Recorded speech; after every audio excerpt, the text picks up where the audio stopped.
여러분 안녕하십니까? 뉴스투데이 제주입니다. 제주 해녀를 세계 중요 농업유산으로 등재하기 위한 움직임 보도해드렸는데요. 유엔 식량농업기구 심사위원들이 직접 해녀를 만나고 물질 체험 등을 하며 현장 답사에 나섰습니다. 홍수연 기자입니다. 성산 일출봉의 기이한 절벽을 따라 펼쳐진 해안. 검은 잠수복을 입고 태왁과 망사리를 든 해녀 무리에 파란 눈에 유엔 식량농업기구 관계자들이 끼어 있습니다. 50여 년 경력의 제주 해녀들과 바닷속 물질에 나선 지 10여 분. 망사리에는 성게와 소라 등 신선한 제주 바다가 그대로 옮겨졌습니다. Obviously, they know where to find them, and they were very good at handling them, and they helped us figure out how to pick them up without injuring ourselves and putting them back in the basket. So that was a really nice experience. 오는 11월 세계 중요 농업유산 등재를 위한 총회에 앞서 현장 확인에 나선 유엔 식량농업기구 소속 전문가는 10여 명. 제주 해녀들을 직접 만나 이야기를 나누며 수백 년간 이어온 어업 방식을 집중적으로 살폈습니다. 위원들은 세대를 거친 제주 해녀의 물질과 바다 관리 지식이 미래 인류 어업의 지속 가능성을 위한 소중한 자료가 될 수 있다고 평가했습니다. 또 해녀의 지역적 지식은 해양 생태계 변화 추적에도 유용하게 쓰일 수 있다며 등재 가능성을 전망했습니다. Taking out the urchin, so they are tending these ocean gardens and sea gardens, and I think that's what the possibility of the GS is all about. 인류와 해양 생태계 공존을 위한 어업 유산으로 다시금 주목받고 있는 제주 해녀. 세계 중요 농업유산 등재 결정은 이제 2달 앞으로 다가왔습니다. MBC 뉴스 홍수현입니다. 4.3 실무위원회는 회의를 열어 추가 신고된 희생자 30명과 유족 1,299명을 의결하고 4.3 중앙위원회에 심의 결정을 요청했습니다. 4.3 실무위원회는 앞서 지난 7월과 8월 두 차례 심사를 통해 희생자 27명과 유족 1,535명을 의결한 바 있습니다. 제주 4.3 사건 70주년을 맞아 올해 말까지 1년 동안 추가 신고를 받고 있는데 지금까지 희생자 202명과 유족 11,907명이 신청했습니다. 제2공항 입지 타당성 재조사를 모니터링할 검토위원회가 첫 회의를 시작으로 본격적인 활동에 돌입했습니다. 앞으로 타당성 재조사 용역 결과에 대해 어떤 판단을 도출할지 이목이 쏠리고 있습니다. 박주연 기자가 보도합니다. 오름해송과 동굴조산 누락 등 부실 논란이 끊이지 않던 제2공항 입지 선적 용역. 지난 6월 국토교통부는 결국 입지 선적 용역의 타당성을 검증하는 재조사에 착수했습니다. 용역 착수 2달여 만에 주민의 요구를 받아들여 재조사가 공정하고 객관적으로 이뤄지는지를 검증할 검토위원회가 구성돼 본격적인 활동에 돌입했습니다. 객관적 자료와 조사 등에 근거하여 종전 제주공항 인프라 확충 사전 타당성 검토 용역을 검증함으로써 타당성을 재조사하는 데 그 목적이 있다. 국토부와 제2공항 반대대책위가 동수로 추천한 14명 위원으로 구성된 검토위는 첫 회의에서 강영진 한국갈등해결센터 대표를 위원장으로 선출했습니다. 다음 달 4일 제주도에서 2차 회의를 열어 향후 일정과 쟁점에 대한 본격적인 논의를 시작하기로 했습니다. 검토위는 연구 용역 과정을 모니터링해 연구기관의 조사 분석이 필요한 사항을 요구할 수 있고 연구기관이 자문회의 등을 개최할 경우 관련 기관이나 인사추천권도 행사할 수 있습니다. 하지만 전문가나 지역 주민 의견이 반영되도록 공청회를 열거나 공론조사 등을 개최하는 부분은 검토위 내부에서도 첨예한 쟁점이 될 것으로 보입니다. 검토위원회 활동을 통해서 나타난 결과들을 도민사회에 알리고 그 알린 결과를 바탕으로 도민들의 공론을 모아보자는 겁니다. 그래서 그 공론이 그 제주 제2공항의 미래를 결정할 수 있는 그런 게 됐으면 좋겠다는 생각에서. 특히 재조사 용역 기한이 한 달밖에 남지 않은 상황에서 검토위가 출범한 만큼 용역 기한 연장에 대한 국토부와의 합의도 해결해야 될 과제입니다. MBC 뉴스 박주연입니다. 제주시가 지난 2년 동안 비위 행위 수십 건을 저지른 것으로 감사 결과 드러났습니다.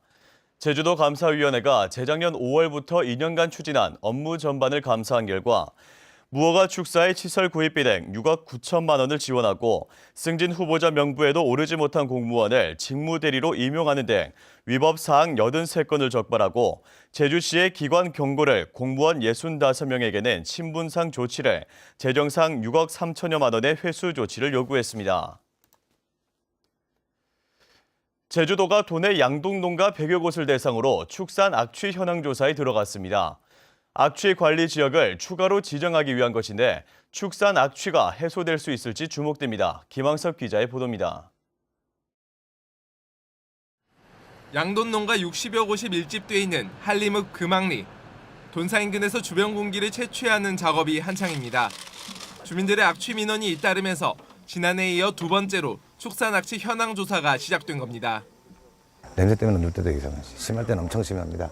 그 마을과 양돈 농가가 서로 상생하면서 서로 살아갈 수 있는 그런 시설 개선이라든가 그런 부분에 집중적으로 투자해 줬으면은.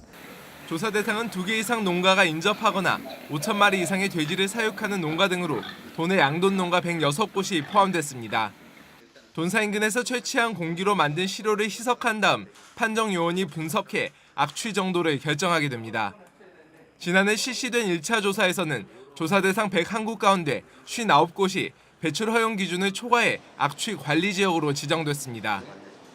전 양돈 농가에 대해서 이제 조사를 할 계획입니다. 그리고 이제 조사 결과에 따라서 이제 악취 관리 지정 여부를 다시 검토하게 될 테고요.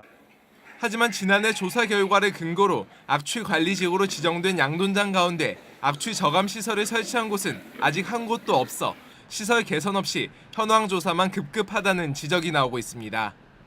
MBC 뉴스 김항섭입니다. 추석을 앞두고 제주에서 강제 착색 등 비상품 감귤 유통 행위가 잇따르고 있습니다. 제주도 자치경찰단이 비상품 감귤 유통 행위를 단속한 결과 설익은 감귤 1.6톤을 사들인 뒤 강제 착색한 A 선과장 등 비상품 감귤 유통 행위 4건을 적발했다고 밝혔습니다. 자치경찰은 강제 착색 감귤을 모두 폐기하고 이들 선과장 등에 과태료를 부과했습니다.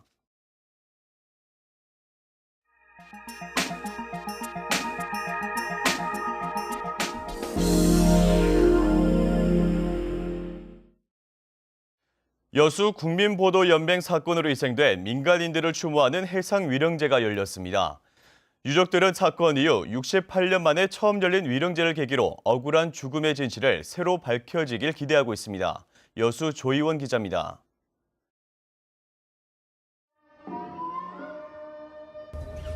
그동안 이곳에서 제사 한 번 드리지 못한 못난 저희들을 용서하시옵소서. 여수연안에서 100길로 1시간을 달려 도착하는 남해의 작은 섬 소치도. 1950년 6.25 전쟁 당시 여수 국민보도연맹 소속 민간인들이 총살된 뒤 수장된 곳입니다. 이곳에서 68년 만에 처음으로 희생된 이들의 넋을 기리는 해상위령제가 열렸습니다. 71명의 유족은 술을 따라 올리며 응어리진 한을 토해냅니다.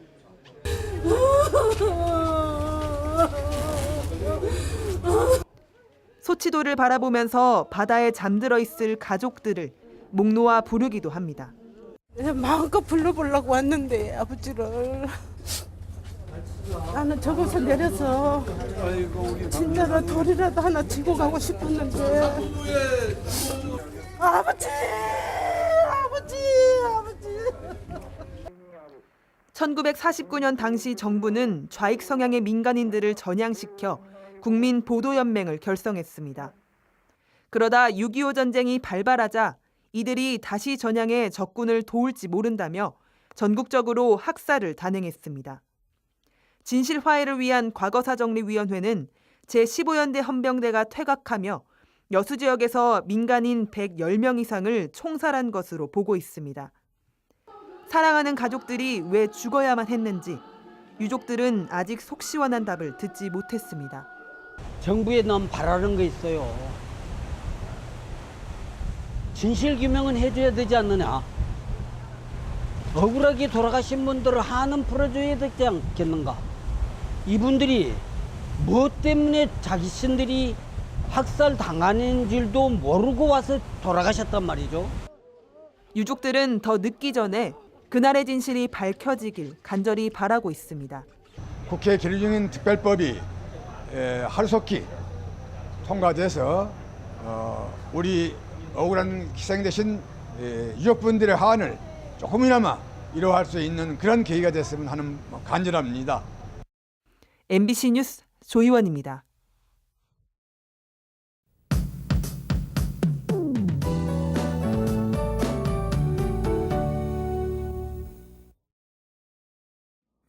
네, 오늘 아침도 흐리고 산지와 해안 지역에는 약하게 비가 내리고 있습니다. 비는 잠시 소강 상태를 보이다가 오후부터는 다시 시작되겠는데요.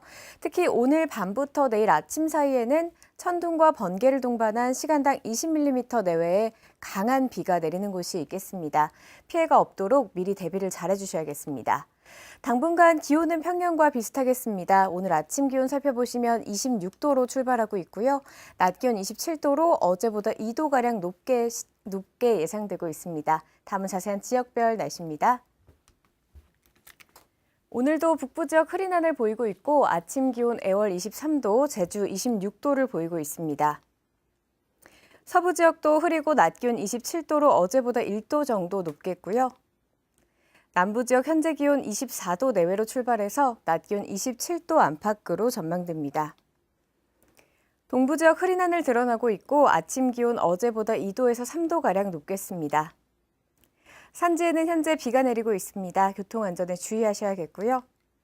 도서 지역도 흐린 가운데 아침과 낮 기온 모두 어제와 비슷하겠습니다. 현재 제주도 부근 해상에는 천둥과 번개가 치는 곳이 있으니 안전사고에 주의하셔야겠고요. 오늘 밤부터 내일 아침 사이에는 돌풍과 함께 천둥, 번개가 치는 곳이 있겠습니다. 항해나 조업하는 선박은 각별히 주의하시기 바랍니다. 오늘 아침 제주공항은 흐린 하늘 드러나고 있습니다. 주간 날씨입니다. 비는 내일 오전까지 내리겠고요. 이번 주말은 비 소식 없습니다. 완연한 가을 한껏 즐기시기 바랍니다. 기상정보였습니다. 제주해양경찰서는 우리 측 배타적 경제수역에서 불법 조업을 한 혐의로 74톤급 중국 어선 한 척을 납포했습니다. 이 어선은 어제 오후 4시 반쯤 제주시 차기도 서쪽 87km 해상에서 조기 등 물고기 2,600kg을 잡은 뒤 조업 일지에는 100kg만 어획했다고 축소 기재하고 어업 허가증을 소지하지 않은 혐의를 받고 있습니다.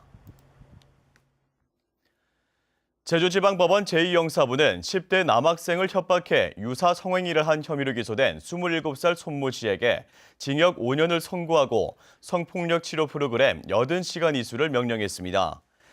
손 씨는 지난 4월 SNS를 통해 알게 된 10대 남학생에게 개인 계정에 올린 음란 행위 영상을 학교 홈페이지를 통해 유포하겠다고 협박한 뒤 공원 화장실로 불러내 유사 성행위를 한 혐의로 재판에 넘겨졌습니다. 야생 진드기에 물려 감염된 중증 열성 혈소판 감소 증후군, 이른바 SFTS 환자가 또 발생했습니다. 제주시 서부보건소에 따르면 80대 여성이 밭에서 일을 한 뒤 고열과 설사 등의 증상이 나타나 병원 검진을 받은 결과 지난 17일자로 SFTS 양성 판정을 받았습니다. 올 들어 제주 지역 SFTS 환자 10명으로 이 가운데 1명이 숨졌습니다. 보건당국은 추석을 앞두고 성묘나 나들이를 할 때 진드기에 물리지 않도록 주의해달라고 당부했습니다. 민주노총 제주본부는 제주도 교육청 앞에서 기자회견을 갖고 학교 비정규직의 정규직 전환을 위한 공동교섭기구 구성과 집중교섭을 요구했습니다. 민주노총은 제주도 교육청이 지난해 말부터 비정규직 1,177명의 정규직 전환 여부를 심의했지만 전국 평균인 11%보다 낮은 9%만 전환됐고 상시 지소속 업무를 정규직화라는 정부의 가이드라인도 지키지 않고 있다고 주장했습니다. 제주도는 4급 지규의 제주자치도 공보관에 민선 6기 도정 때 공보관을 지낸 강영진 씨를 다시 임명했습니다. 강 공보관은 언론인 출신으로 지난 6.13 지방선거를 앞두고 원지사 선거 캠프 공보단장을 맡기 위해 지난 4월 사직했다 이번 공모를 통해 재임명됐습니다. 제주도는 소통혁신정책관과 보건복지여성국장 등 공모가 끝난 4급 이상 나머지 7개 개방형 직위에 대해서도 추가 검증 절차가 끝나는 대로 임용할 계획입니다. 내일부터 전기차 충전구역에 일반차를 주차하면 과태료가 부과됩니다. 제주도는 전기차 충전구역에 전기차나 하이브리드 차를 제외한 일반 자동차를 주차하거나 물건 등을 쌓아 주차를 방해할 경우 과태료 10만 원을 부과한다고 밝혔습니다. 급속 충전 시설을 이용할 때 2시간이 지나도 이동하지 않은 전기차에도 과태료 10만 원이 부과됩니다. 제주를 찾는 관광객이 급증하면서 렌터카도 증가했습니다. 제주도에 따르면 지난해 제주도에 등록된 렌터카 업체는 115곳으로 3년 전보다 51% 증가했고 렌터카 등록 대수도 3만 2천여 대로 54% 늘었습니다. 제주도는 렌터카 과잉 공급으로 교통 체증과 사고가 늘어나고 있다며 오는 21일부터 렌터카 수급 조제례를 시행할 방침입니다.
뉴스데이 제주였습니다. 여러분 고맙습니다.